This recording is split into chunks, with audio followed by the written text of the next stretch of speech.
Fala Legião X, estamos mais uma vez aqui no Projeto X, aquele que multiplica as suas chances de aprovação. Eu sou o Knup, professor de literatura. Hoje nós vamos falar sobre o naturalismo. Na última aula do nosso curso extensivo, nós falamos sobre o realismo e nós vimos que ele começou em 1881. Vejam que o naturalismo também, ou seja, eles não são correntes literárias e filosóficas, né, que tem muita coisa em comum, com algumas diferenças, né, que os particularizam, mas eles vão ser basicamente concomitantes. Vejam que 1881 é o ano de publicação do Mulato, do nosso Aloysio de Azevedo. Pessoal, é óbvio, né, que o contexto histórico então é o mesmo para os dois movimentos. Entretanto, existem algumas correntes de pensamento desse momento aqui que vão ser muito preponderantes, né, para a estética naturalista, mais do que para a estética realista.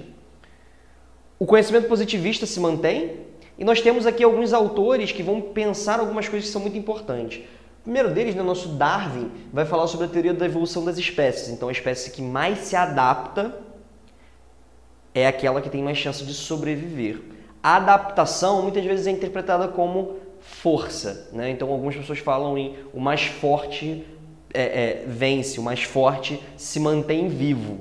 Vejam que Darwin falava mais em adaptação. De qualquer forma, isso vai ser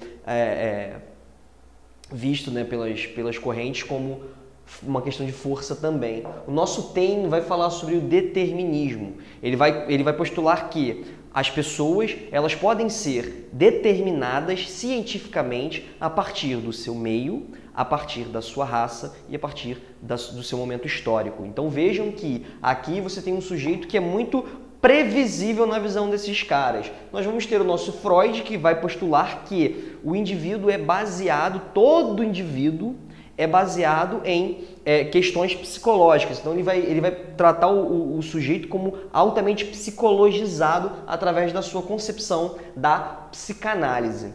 Galera, e o nosso Karl Marx, né, vai com a sua teoria de opressão social, né, da luta de classes, etc., o Manifesto Comunista de 1848 vai ter grande aceitação, vai ser muito circulado, né, pelo mundo ocidental, pelo oriental também, dando a Karl Marx uma centralidade em tudo que foi escrito, tudo que foi feito a partir de então. Seja pró suas ideias, seja contra, né? Então, a partir disso aqui, pessoal, nós temos algumas características dessa estética naturalista, também regularmente escrita em prosa, né?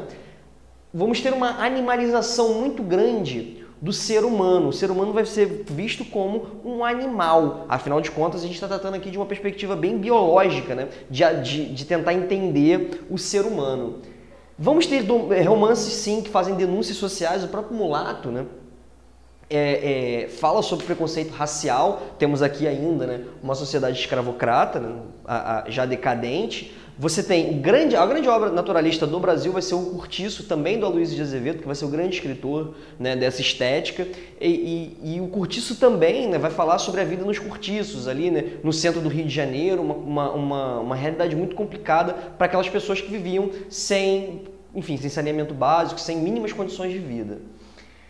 Você vai ter um tratamento de patologias, o ser humano como uma categoria, como uma figura doente, né, que obedece a seus instintos. Afinal de contas, ele é um animal. Então você vai ter um instinto sexual, um instinto do assassinato mesmo, enfim. E todas essas questões, muitas vezes explicadas a partir de um instinto do ser humano ou então uma determinação social, que também estava presente lá no Marx. A gente vai ter aqui, né, a inauguração do romance de tese. O que a gente vai chamar de romance de tese? Pessoal, imagina que você está no laboratório fazendo um experimento, né, bem aos moldes positivistas. Galera, você tenta mudar uma variável para ver qual é o resultado, né? Isso é a base da ciência positivista, que são o que esses caras vão tentar fazer aqui também. Vamos tentar explicar a sociedade, vamos tentar criar a sociedade a partir do livro, a partir do romance. Então isso que nós chamamos de romance de tese. A literatura também como sendo parte da ciência. Pessoal, Aloysio de Azevedo é o grande escritor desse momento. Tem um outro cara, aliás, tem uma outra obra, né, de um outro cara chamada O Ateneu, né, do Raul Pompeia. É a única obra dele e é uma obra muito singular da literatura brasileira. Vai ser escrito nesse momento aqui, né, de naturalismo, de realismo, por alguns vai ser classificado como naturalista e alguns vão falar em impressionismo. O impressionismo é um movimento que aconteceu, principalmente na Europa. O problema é que no Brasil teria só esse livro. Então é complicado você falar um movimento impressionista no Brasil com uma obra só, né? Alguns vão aproximar o Ateneu do naturalismo porque você tem algumas características, né? O Ateneu conta a história do próprio Raul Pompeia, né? Que estudou num colégio interno chamado O Ateneu. Então é um romance impressionista no sentido que está baseado nas memórias do autor e, portanto, em suas impressões do passado. Entretanto, você tem, né, o relato dele, né, do relacionamento dele com o diretor, um diretor que o violentou, né? Então você tem a ideia aí mesmo do mais forte, né, que prevalece. Enfim, o Ateneu é um romance muito singular, acaba se escapando das amarras, né, das teorias que pensam os movimentos literários. Então acaba que o Raul Pompeia fica um pouco à parte das nossas descrições, embora seja um autor ou uma obra de vital importância para a literatura brasileira. Pessoal, espero ter ajudado e um abraço do Knup.